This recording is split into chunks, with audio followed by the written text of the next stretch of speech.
it's Jack. I'm here at the bench today with stand-up comic and one of my best friends, Stewart Fullerton. So tell everyone, who are you and who are you grieving? Okay, hi, I'm Stewart. I'm so grateful to be here for Bench Chat. Um, I I'm grieving my dad. My dad passed away when I was 14. So Dead Dad Club girls out there represent. Tell me a little about your dad.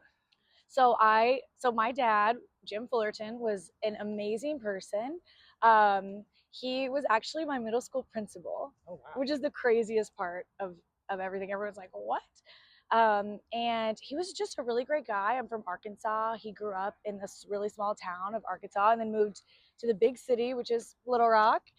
And, you know, got together with my mom, had a nice life. Unfortunately, my dad struggled with addiction and depression, struggled very hard with drugs and alcohol, and really lost that battle in 2007. Wait, I think I'm really bad with years. I think it was 17 years ago, which is a really long time. Yeah. When I was 14. But he was like my best friend. I was total daddy's girl.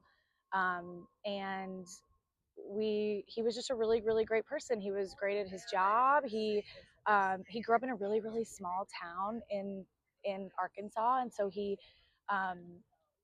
was really a woke king before anyone was woke, which is crazy. But he like really, really fought for like women, um, all people. He was very just like a really good person. He was super smart, super well read, and he was just so much fun. He loved camping. He liked the outdoors, which is crazy because I don't like the outdoors. And Yeah. I really feel like if he was alive, I would have just been pretending to like the outdoors for longer. That's a huge difference. But he loved like fishing, chill life. I have no idea what he would think about me living in New York City, but I think he would think it was pretty cool. What would you tell someone who is newly grieving? Okay, this is actually my favorite advice to give. And whenever I find out someone has lost someone, I always jump in, which is a little bit first I let them sit with it a little bit.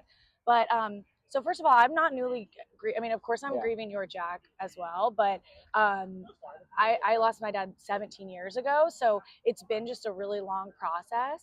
But when someone first loses someone, what I find is that like when it first happens, you're in like a total bubble and everyone is there. Like everyone is reaching out. People are you get so much attention. People are sending flowers, and you can almost really like um, kind of get lost in that and think it's going to last forever.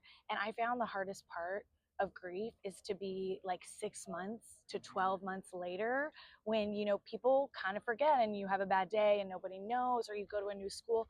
Oh, this is kind of funny. And by the way, I deal with grief through humor, and I feel like Jack would love that. Absolutely. And I feel like my dad would love that. And that's just, I know a lot of people do that, but I think that is just the best way is to laugh.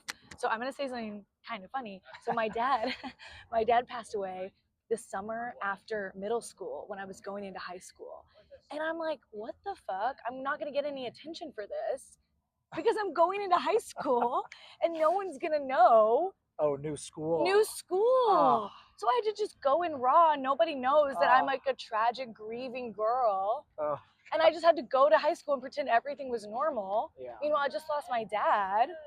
So it's kind of like when you have a summer birthday and you don't get to celebrate, you don't get to have the class. Okay, that's my little funny thing. You can take that out if you want. I love it. I love it.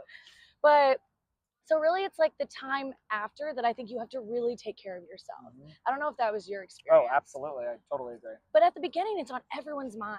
Right. And then, life goes on, unfortunately, and people go out. And then meanwhile, you're kind of just stuck with this huge burden on you. And so I think like my biggest thing when I know someone that's recently lost someone, I check in then immediately. And then I check back like 6 months, 12 months out. And I just think that for people who have fresh grief, just remember that every day is a journey and there's going to be times where you have to sit with those feelings when all the flowers stop coming and the casseroles stop coming and that kind of stuff stops happening. So I think being patient with yourself as the months go on. That's great.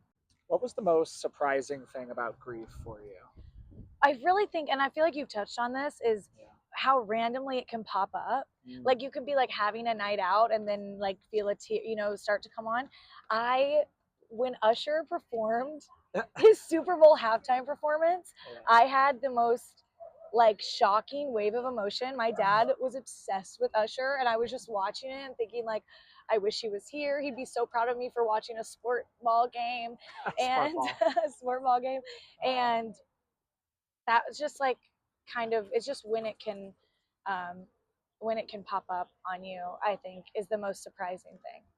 What do you miss most about your dad? I think, I mean, I really miss when you sent me this question. I really wrote down everything, because especially because I lost him when I was really young. There's been so many parts of my life that I've lived without him. So I think just not being able to like tell him things, and update him on life, get advice, is really hard. I mean, he was so funny, and like he loved funny movies. We used to watch the movie Airplane. Oh, I love. I know, and we would watch Jerry Springer and not tell my mom. That was really funny. We would do like we really kind of like ganged up. Like we would do kind of he would sneak me Sprites. Like my mom didn't allow me to drink Sprite, so he would always sneak me Sprite. So like little things like that. Yeah. But I think anyone else who has lost a dad, there's a lot of people that have lost a dad. Yeah. Dead Dads Club again represent, and it's just hard. Like I can't really. When I have to buy a car, I'm like, who the fuck am I gonna call? Oh, sorry, I cursed. But certain things I think I just miss just having like a dad figure in my life, you know. And there's so many funny things that I see that I would love to send him, or like he would be so shocked that I'm doing stand-up comedy. He would be so shocked. And so like certain things like that, I just it's like I miss and I wish that he was here. Yeah. Oh, and books. Books. And reading. Aww. He was a huge reader, a voracious reader. And so I'm like, I really wish I could talk about books with him, because we really only got to like that like young adult. Yeah. We got to the Hunger Games level of books, and I wish we had gotten further. Any final thoughts for someone who's grieving? I think give yourself so much love. Like treat yourself as amazing as that person would have treated you, and just, you know, invest that time back into yourself. There's certain like, you know, you can celebrate a day. I always, on my dad's birthday and on, you know, the day he passed, I do like a whole sunflower thing. My sister does it with me. We like buy sunflowers and just have a nice little day, watch a movie or listen to like a record or music that he would have liked. I think that kind of doing that kind of stuff, even though the person is gone from the earth, they're still with us at all times in our memories and our thoughts and our vibes and our emotions.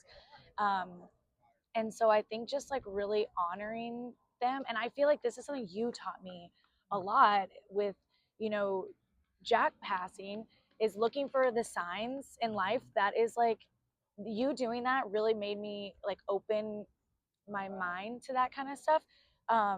Because there are so many signs if you open yourself up to look, and then you really feel like the person is still with us in a way. Absolutely. In like the stories we tell and the person we are and how they affected our life. So I think just remembering that, giving yourself love, don't be numb to it. Thank you, Stewart, for joining me today on the bench. Thank you, Jack. Love you. Love you so much.